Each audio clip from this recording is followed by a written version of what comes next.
Watching this is Radio Jangwani live on YouTube, and today we've been visited by the ambassador from United States of America, Kyle McCarter. He has been visited our county governor, and so good that we talked to him live on Radio Jangwani. You can catch up this one on our YouTube, and of course live on our Facebook page, Radio Jangwani 106. He is here, and he speaks Hassan Swahili. I think it's just good that I give him the mic, then I'll be throwing my questions. Then just a few, and then we'll talk to us. Habari yako balozi? Nzuri sana. Asanteni. Karibu sana Kenya. Furaha kuwa hapa. Karibu Marsabit. Asante sana. Maybe unaweza tuongelesha the little Swahili that you know. Well, listen, my Swahili ni baya sana, lakini ninajaribu. So that is already so good. Can you briefly tell us about your visit here in Marsabit as you look at that camera, please? yeah, well, here's the reason we're here is it's important that the United States makes a very clear statement that that Kenya is important, and Kenya is important in this time in history. Kenya is growing up as a democracy and making some really good decisions. And we believe one of the best decisions they made is devolution. We believe that government that's close to the people is a very good government for the people. And it's responsive, they're able to listen. You don't have to travel to Nairobi to find someone to speak to. And even today, we were here at the hospital seeing the results of devolution, seeing what was actually delivered to the people. And so we're here so that we can have an ongoing conversation. And this is kind of number 31 for me. And so we're here so that I can pick up the phone, have a phone, make a phone call, and know who's on the other end of the conversation. And so, and I'm welcoming the governor to call me when he has any issues, has any challenges, ways that we can work together as friends. What do you say about our devolution so far, about our progress? What is your view? Well, I think the results speak for themselves. I think if you come to this hospital, you come to other hospitals within the country, you're going to see that patients that before had to travel all the way to Nairobi to get care, had to incur all of the expenses to go there, to stay there. Now they are able to come in close to their home and receive quality care. And so I think every patient you see that doesn't have to go to Nairobi, that's the results of devolution. That is good. Now, Mr.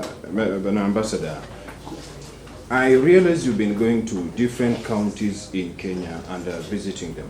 What could be motivating you to do that? Well, I think people talk about the United States and Kenya having a partnership.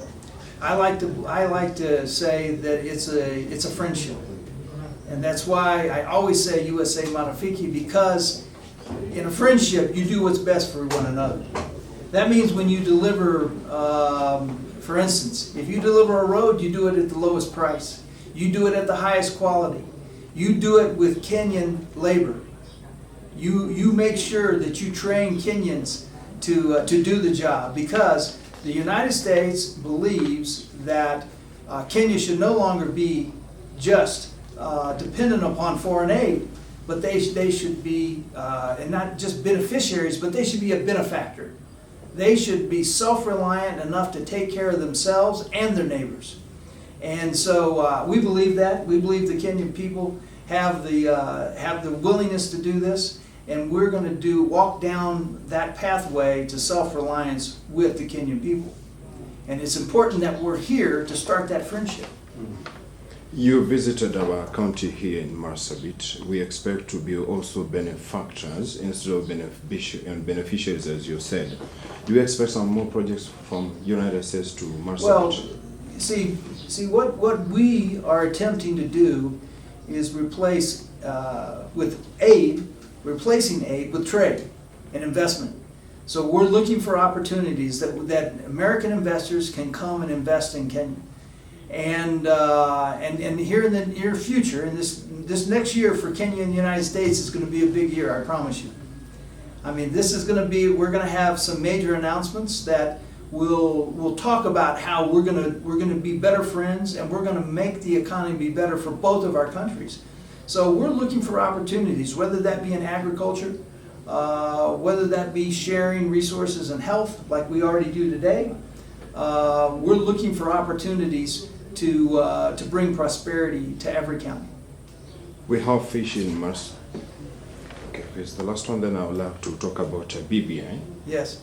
I realize you support the BBI as the United States of America.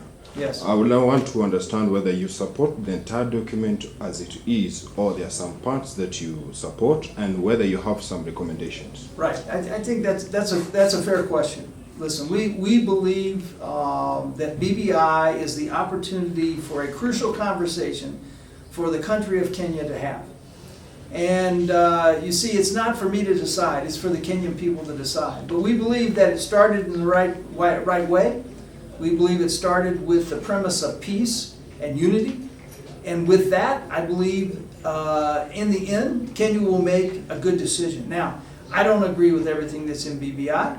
I happen to have read it. Those people that haven't read it probably shouldn't even comment. But after the people read it, and I think that's one of the goals here, is to allow the people to read it. And there may be parts that they support and parts that they do not support. But it's up for the people to decide. I mean, this needs to be a voice of the people, not a voice of the politicians. The politicians get to speak all the time. You'll show up and record them any day, but you know, this is time for the people to speak and people to make their voice known. And I believe, however that's implemented, that's for the people to decide. But the United States is going to support the process and this crucial conversation, which we think can turn out for the good of Kenya.